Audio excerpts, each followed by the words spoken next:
اردو سیکھیں اور ملازمت پائیں۔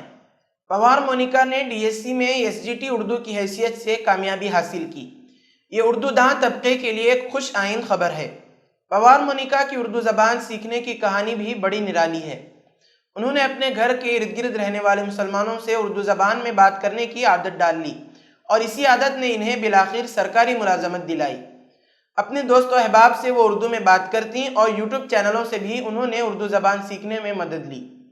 اٹنور منڈل کے لکرم علاقے میں ایک مسجد کے قریب رہنے والے پیشے سے وکیل پوار وسنت راؤ کی بیٹی پوار مونیکا کو DSC اردو میڈیم میں SGT کے طور پر منتخب کیا گیا ہے۔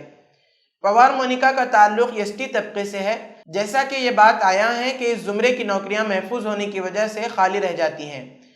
یہاں ST زمرے میں 2 نشستیں محفوظ تھیں۔ پوار مونیکا نے انٹرمیڈیٹ میں اردو زبان کو دوسری زبان کے طور پر منتخب کیا تھا۔ مونیکا نے وضاحت کی کہ وہ BA لٹریچر اردو ادب میں کر رہی ہیں۔ مونیکا کے والد پوار وسنت راؤ نے کہا کہ جیسے ہی مجھے معلوم ہوا کہ اردو میڈیم میں ریزرو کیٹیگری کی پوسٹیں خالی رہ جاتی ہیں تو میں نے اسی وقت فیصلہ کیا اور اپنی بیٹی مونیکا کو اردو زبان اور رسم الخط سیکھنے کی ترغیب دی۔ اسی زمرے میں منتخب ہونے والی ایک اور امیدوار راٹھوڑ ہیں جو رشتے میں مونیکا کی چھوٹی چاچی ہوتی ہیں۔ اس طرح یہ دونوں اردو زبان سیکھنے والی ST طبقے کی پہلی امیدوار بن گئیں۔ ان دونوں کی اردو دوستی نے یہ ثابت کر دیا ہے کہ زبان کا کوئی مذہب نہیں ہوتا اور نہ ہی کوئی طبقہ ہوتا ہے۔ ان کی اردو زبان سے ان لوگوں پر بھی زوردار تماچا ہے جو اردو کو مسلمانوں سے جوڑ کر مذہبی منافرت پھیلاتے ہیں۔